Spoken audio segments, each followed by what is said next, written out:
Fatality. Yeah, I'm the finger stain, but looking pat on the trigger. And massive slang and massive sing just like a pussy nigga.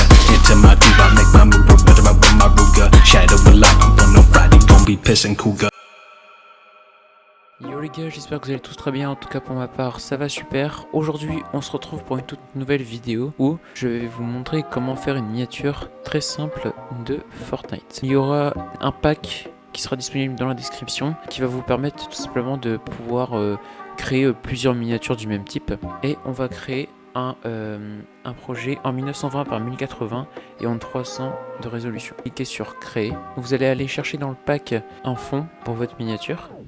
Et on va pas y toucher pour l'instant. De toute façon on va même pas y toucher du tout, puisque le fond va quasiment pas se voir. Donc maintenant vous importez votre skin, voilà, et vous le placez tout à gauche.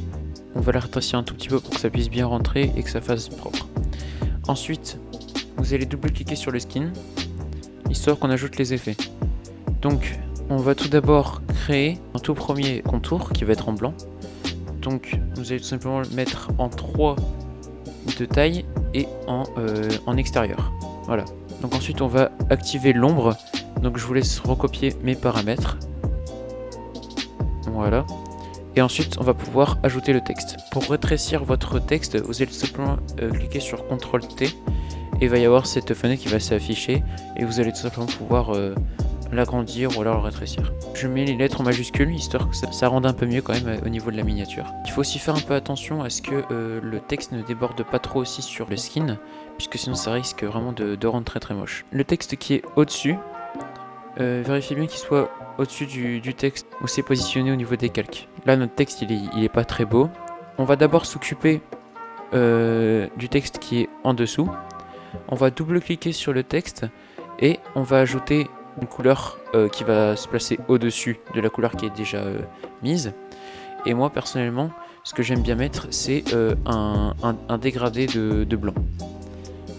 Donc pour faire un dégradé de blanc vous allez simplement double cliquer sur la première case et aller chercher le plus blanc possible. Vous allez cliquer sur OK et ensuite vous allez tout simplement descendre un petit peu pour avoir un blanc un peu plus sombre et vous allez avoir un dégradé qui sera très propre. On va placer le dégradé de sorte à ce que ça aille du plus clair jusqu'au plus sombre et ensuite on va pouvoir ajouter 2 contours. Donc pour ajouter un contour vous allez tout simplement cliquer sur le plus puisque vous n'en avez pas 2. Le premier on va mettre à 5 et le deuxième, donc faites bien attention à ce que la couleur du premier soit en noir et la couleur du deuxième soit en blanc. Donc le deuxième on va le mettre à 10. On va cliquer sur OK. On va double cliquer sur le deuxième. On va ajouter un dégradé qui celui-ci cette fois-ci sera en rouge. Donc pareil, vous utilisez exactement la même méthode. Et on descend un petit peu. Donc là par contre je vais prendre vraiment un peu plus foncé. Et le dégradé est quand même beaucoup plus beau. On va rajouter un contour. Donc le premier contour va être en blanc. Voilà. Et le deuxième contour, lui, va être en rouge. Donc ensuite pour que ça fasse un effet un peu néon, on va ajouter de la lueur. Donc ça va être, moi personnellement ça c'est Outer Glow. Et ensuite vous allez tout simplement baisser un petit peu la taille pour que ça fasse pas trop dégoûtant.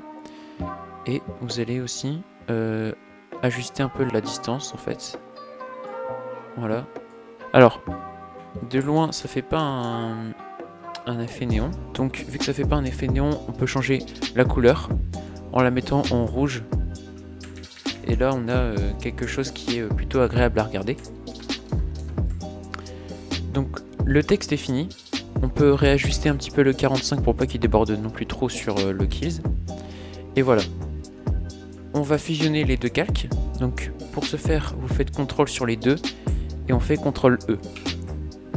Voilà. On va le changer en objet dynamique pour que quand on puisse faire CTRL T, on puisse faire un effet 3D au texte.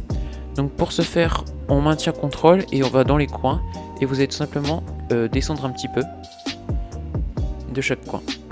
Tac, pour que ça fasse cet effet là. Voilà. On peut rétrécir un petit peu pour qu'on ait un petit peu plus de place. Je vais donc prendre un contour blanc qui est disponible dans le pack, qui est dans la description. On va pouvoir ajouter les speedlines. On va tout simplement rajouter une petite flèche. Tac, en haut, vu qu'ici on a un gros trou. On va pouvoir la mettre devant tous les calques en fait. On appuie sur CTRL T, hop. Donc là par contre on voit que c'est pas du tout dans le bon sens. On va donc cliquer sur, on va faire clic droit. Et on va faire un flip vertical. En fait on retourne le calque verticalement. Tac. Hop. On replace. On dézoome. Et voilà. Notre miniature est finie. Et quand on regarde de loin, c'est assez agréable à regarder. Donc pour l'exporter, vous aurez juste à aller ici. Dans File. Donc vous, ce sera Fichier. Exporter. Et on exporte. Donc voilà, le tutoriel est fini. J'espère qu'il vous a servi. Et si vous avez des problèmes, je serai là. Sur ce, on se retrouve pour une prochaine vidéo. Ciao!